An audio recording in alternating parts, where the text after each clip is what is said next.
ಅಪ್ಪನ ಆಸ್ತಿ ಅಂದ್ರೆ ಅದು ಗಂಡು ಮಕ್ಕಳಿಗೆ ಮಾತ್ರ ಸೇರಿದ್ದು ಅನ್ನೋ ಕಾಲ ಈಗಿಲ್ಲ. ನಮ್ಮ ದೇಶದ ಕಾನೂನಿನಲ್ಲಿ ಹೆಣ್ಣು ಮಕ್ಕಳಿಗೆ ಆಸ್ತಿಯಲ್ಲಿ ಸಮಾನ ಹಕ್ಕು ಸಿಕ್ಕಿ ದಶಕವೇ ಕಳೆದಿದೆ. ಆದರೂ ಇವತ್ತಿಗೂ ಎಷ್ಟೋ ಜನರಿಗೆ, ಅದರಲ್ಲೂ ಮದುವೆಯಾದ ಹೆಣ್ಣು ಮಕ್ಕಳಿಗೆ ತಂದೆಯ ಆಸ್ತಿಯಲ್ಲಿ ಪಾಲು ಇದೆಯೇ, ಕಾನೂನು ನಿಖರವಾಗಿ ಏನ್ ಹೇಳುತ್ತೆ ಎಂಬ ಗೊಂದಲ ಇದ್ದೇ ಇದೆ.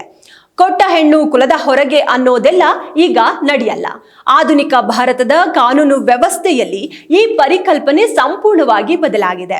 ಇಂದು ಗಂಡು ಮತ್ತು ಹೆಣ್ಣು ಇಬ್ಬರು ಕಾನೂನಿನ ದೃಷ್ಟಿಯಲ್ಲಿ ಸಮಾನರು. ಹಾಗಾದ್ರೆ ಮದುವೆಯಾಗಿ ದಶಕಗಳೇ ಕಳೆದಿದ್ರೂ ಒಬ್ಬ ಹೆಣ್ಣು ಮಗಳು ತನ್ನ ತಂದೆಯ ಆಸ್ತಿಯಲ್ಲಿ ಪಾಲನ್ನ ಕೇಳಲು ಸಾಧ್ಯವೇ? ಹೌದು, ಖಂಡಿತ ಸಾಧ್ಯ. 2005ರ ಕಾನೂನು ತಿದ್ದುಪಡಿ ಏನ್ ಹೇಳುತ್ತೆ ಗೊತ್ತಾ? 2005ರಲ್ಲಿ ಒಂದು ಐತಿಹಾಸಿಕ ಕಾನೂನು ತಿದ್ದುಪಡಿಯೇ ಆಗಿದೆ. ಇದರನ್ವಯ 1956ರ ಹಿಂದೂ ಉತ್ತರಾಧಿಕಾರ ಕಾಯ್ದೆಯ ಆರಂಭದಲ್ಲಿ ಹೆಣ್ಣು ಮಕ್ಕಳಿಗೆ ಹೆಚ್ಚಿನ ಹಕ್ಕುಗಳನ್ನ ನೀಡಿರಲಿಲ್ಲ. ಅಂದು ಕೇವಲ ಅವಿವಾಹಿತ ಹೆಣ್ಣು ಮಕ್ಕಳಿಗೆ ಮಾತ್ರ ಕುಟುಂಬದ ಕೆಲವು ಹಕ್ಕುಗಳಿದ್ವು. ಆದ್ರೆ ಸೆಪ್ಟೆಂಬರ್ 9, 2005ರಂದು ಜಾರಿಗೆ ಬಂದ ಮಹತ್ವದ ತಿದ್ದುಪಡಿ ಭಾರತೀಯ ಕಾನೂನು ಇತಿಹಾಸದಲ್ಲಿ ದೊಡ್ಡ ಬದಲಾವಣೆ ತಂದಿತ್ತು. ಈ ಕಾಯ್ದೆಯ ಪ್ರಕಾರ ಒಬ್ಬ ಮಗಳು ಮದುವೆಯಾಗಿದ್ದರು ಅಥವಾ ಇಲ್ಲದಿದ್ರು ಅವಳು ತನ್ನ ತಂದೆಯ ಆಸ್ತಿಯಲ್ಲಿ ಸಹ ಉತ್ತರಾಧಿಕಾರಿ ಆಗಿರ್ತಾಳೆ. ಅಂದ್ರೆ ಮಗನಿಗೆ ಹುಟ್ಟಿನಿಂದಲೇ ಎಂತಹ ಹಕ್ಕುಗಳಿರುತ್ತವೆಯೋ ಅಂತಹದಷ್ಟೇ ಸಮಾನ ಹಕ್ಕುಗಳು ಮಗಳಿಗೂ ದೊರೆಯುತ್ತವೆ. ಅಂದ್ರೆ ಇಲ್ಲಿ ಅನೇಕ ಮಹಿಳೆಯಲ್ಲಿರುವ ದೊಡ್ಡ ಪ್ರಶ್ನೆ ಅಂದ್ರೆ, ನನ್ನ ಮದುವೆಯಾಗಿ 20 ಅಥವಾ 30 ವರ್ಷಗಳಾಗಿವೆ, ಈಗ ನಾನು ಆಸ್ತಿ ಕೇಳಬಹುದೇ ಎಂಬುದು. ಖಂಡಿತವಾಗಿಯೂ ಕೇಳಬಹುದು. ಮಗಳ ಆಸ್ತಿ ಹಕ್ಕಿಗೆ ಯಾವುದೇ ಕಾಲಮಿತಿ ಇರೋದಿಲ್ಲ. ಮದುವೆಯಾಗಿ ಎಷ್ಟೇ ವರ್ಷಗಳಾಗಿದ್ರೂ ಮಗಳು ತನ್ನ ಪಾಲನ್ನ ಕಾನೂನುಬದ್ಧವಾಗಿ ಕೇಳುವ ಅಧಿಕಾರ ಹೊಂದಿರ್ತಾಳೆ. ಸುಪ್ರೀಂ ಕೋರ್ಟ್ನ ಇತ್ತೀಚಿನ ತೀರ್ಪಿನ ಪ್ರಕಾರ 2005ಕ್ಕಿಂತ ಮೊದಲು ತಂದೆ ಮರಣ ಹೊಂದಿದ್ದರೂ ಸಹ ಮಗಳಿಗೆ ಪಿತ್ರಾರ್ಜಿತ ಆಸ್ತಿಯಲ್ಲಿ ಸಮಾನ ಪಾಲು ಸಿಗುತ್ತದೆ. ತಂದೆ ತನ್ನ ಸ್ವಂತ ದುಡಿಮೆಯಿಂದ ಕಷ್ಟಪಟ್ಟು ಸಂಪಾದಿಸಿದ ಆಸ್ತಿಯಲ್ಲಿ ಗಂಡು ಮಕ್ಕಳಿಗೆ ಎಷ್ಟು ಹಕ್ಕು ಇರುತ್ತದೆಯೋ ಹೆಣ್ಣು ಮಕ್ಕಳಿಗೂ ಅಷ್ಟೇ ಸಮಾನವಾದ ಹಕ್ಕು ಇರುತ್ತದೆ. ಇನ್ನು ಆಸ್ತಿಯಲ್ಲಿ 2 ವಿಧಗಳಿವೆ. ಪಿತ್ರಾರ್ಜಿತ ಆಸ್ತಿ, ಇದು ತಾತ ಅಥವಾ ಮುತ್ತಾತನ ಕಾಲದಿಂದ ವಂಶ ಪಾರಂಪರ್ಯವಾಗಿ ಬಂದ ಆಸ್ತಿ. ಇಂತಹ ಆಸ್ತಿಯಲ್ಲಿ ಮಗಳಿಗೆ ಹುಟ್ಟಿನಿಂದಲೇ ಹಕ್ಕಿರುತ್ತೆ. ತಂದೆಯು ಮಗಳ ಅನುಮತಿ ಇಲ್ಲದೆ ಈ ಆಸ್ತಿಯನ್ನ ಯಾರಿಗೂ ಮಾರಾಟ ಮಾಡುವಂತಿಲ್ಲ ಅಥವಾ ದಾನ ಕೊಡುವಂತಿಲ್ಲ. ಪಿತ್ರಾರ್ಜಿತ ಆಸ್ತಿಯಲ್ಲಿ ಮಗನಿಗೆ ಎಷ್ಟು ಪಾಲು ಸಿಗುತ್ತದೆಯೋ ಮಗಳಿಗೂ ಅಷ್ಟೇ ಪಾಲು ಸಿಗಬೇಕು. ಇದನ್ನ ಯಾರೂ ತಡೆಯಲು ಸಾಧ್ಯವಿಲ್ಲ. ಇನ್ನೊಂದು ಸ್ವಯಾರ್ಜಿತ ಆಸ್ತಿ. ಇಲ್ಲಿ ತಂದೆ ತನ್ನ ಸ್ವಂತ ದುಡಿಮೆಯಿಂದ ಅಥವಾ ಸ್ವಂತ ಸಂಪಾದನೆಯಿಂದ ಖರೀದಿಸಿದ ಆಸ್ತಿ. ಈ ಆಸ್ತಿಯ ಮೇಲೆ ತಂದೆಗೆ ಸಂಪೂರ್ಣ ಹಕ್ಕಿರುತ್ತೆ. ಅವರು ಇದನ್ನ ಮಗಳಿಗೆ ಕೊಡಬಹುದು ಅಥವಾ ಬಿಡಬಹುದು. ಒಂದು ವೇಳೆ ತಂದೆ ಆ ಆಸ್ತಿಯನ್ನ ಯಾರಿಗಾದ್ರೂ ವಿಲ್ ಮೂಲಕ ಬರೆದು ಕೊಟ್ರೆ ಮಗಳು ಅಲ್ಲಿ ಹಕ್ಕು ಸಾಧಿಸಲು ಸಾಧ್ಯವಿಲ್ಲ.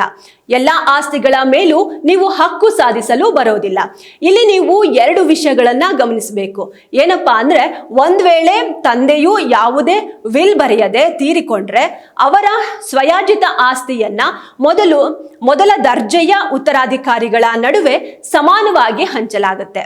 ಇದರಲ್ಲಿ ತಂದೆಯ ಪತ್ನಿ ಅಂದ್ರೆ ತಾಯಿಗೆ, ಮಗನಿಗೆ, ಮಗಳಿಗೆ, ಹಾಗೆ ತಂದೆಯ ತಾಯಿ ಅಂದ್ರೆ ಅಜ್ಜಿ ಏನಾದ್ರೂ ಬದುಕಿದ್ರೆ ಅವರಿಗೂ ಸಹ ಈ 4 ಜನರಿಗೂ ಈ ಆಸ್ತಿಯಲ್ಲಿ ಸಮಾನವಾದ ಪಾಲು ಸಿಗುತ್ತದೆ. ಇಲ್ಲಿ ಗಮನಿಸಬೇಕಾದ ಅಂಶವೆಂದರೆ, ಸೊಸೆಗೆ ತನ್ನ ಮಾವನ ಅಥವಾ ಅತ್ತೆಯ ಪಿತ್ರಾರ್ಜಿತ ಆಸ್ತಿಯಲ್ಲಿ ನೇರವಾದ ಹಕ್ಕಿರೋದಿಲ್ಲ. ಒಂದು ವೇಳೆ ಅವರು ನನ್ನ ಆಸ್ತಿ ನನ್ನ ಮಗನಿಗೆ ಮಾತ್ರ ಸೇರಬೇಕು ಅಥವಾ ಬೇರೆ ಯಾರಿಗಾದರೂ ಕೊಡಬೇಕು ಎಂದು ಸ್ಪಷ್ಟವಾಗಿ ಉಯಿಲು ಬರೆದಿದ್ರೆ ಆಗ ಹೆಣ್ಣು ಮಕ್ಕಳು ತಂದೆಯ ಆಸ್ತಿಯಲ್ಲಿ ಪಾಲು ಕೇಳಲು ಸಾಧ್ಯವಾಗೋದಿಲ್ಲ. ತಂದೆಯ ಸ್ವಂತ ಸಂಪಾದನೆಯ ಆಸ್ತಿಯ ಮೇಲೆ ಉಯಿಲಿನದ್ದೇ ಅಂತಿಮ ನಿರ್ಧಾರವಾಗಿರುತ್ತೆ. ಇದೇ ಕಾರಣಕ್ಕೆ ಇತ್ತೀಚಿನ ದಿನಗಳಲ್ಲಿ ಆಸ್ತಿ ವಿಚಾರದಲ್ಲಿ ಮಕ್ಕಳ ನಡುವೆ ಜಗಳ ಆಗಬಾರ್ದೆಂದು ಎಷ್ಟೋ ತಂದೆಯಂದಿರು ಮೊದಲೇ ವಿಲ್ ಬರೆಯುತ್ತಾರೆ. ಇನ್ನು ಇಲ್ಲಿ ಆಸ್ತಿ ಹಂಚಿಕೆಯ ಸಮಯದಲ್ಲಿ ಮಗಳು ತನ್ನ ಪಾಲನ್ನ ಬೇಡವೆಂದು ಲಿಖಿತವಾಗಿ ಬಿಟ್ಕೊಡ್ಬಹುದು.